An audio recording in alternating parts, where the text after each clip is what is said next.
Welcome to our channel. Today we how to log into AWS Amplify for no-code app features step by step clearly. Open your web browser and go to the AWS Management Console. Type in the URL, aws.amazon.com and hit enter.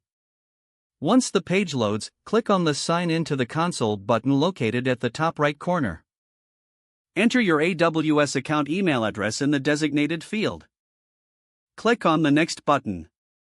On the next page, enter your password. Click on the Sign In button. If prompted, complete any additional verification steps, such as multi-factor authentication. Once logged in, you will be directed to the AWS Management Console dashboard. In the search bar at the top, type Amplify and select AWS Amplify from the drop-down menu. You will now be taken to the AWS Amplify dashboard. If this is your first time using Amplify, you will see a welcome screen. Click on the Get Started button to proceed. Choose the type of app you want to create or manage, such as web or mobile.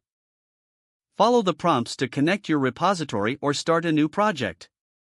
Fill in all required fields and configurations for your no-code app. Review your project settings before finalizing your configurations.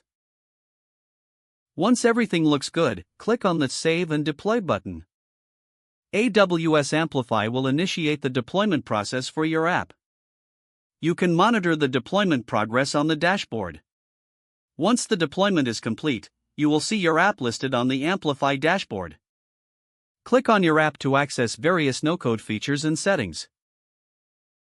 Explore the options available such as authentication, APIs, and storage for your app's development needs.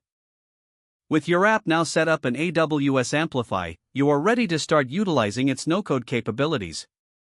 If the page does not load, refresh the browser or try again in a private or incognito window. Make sure you are using the correct email address, then retype it carefully to avoid small typos. If your password is not accepted, use the reset option and create a new strong password you can remember.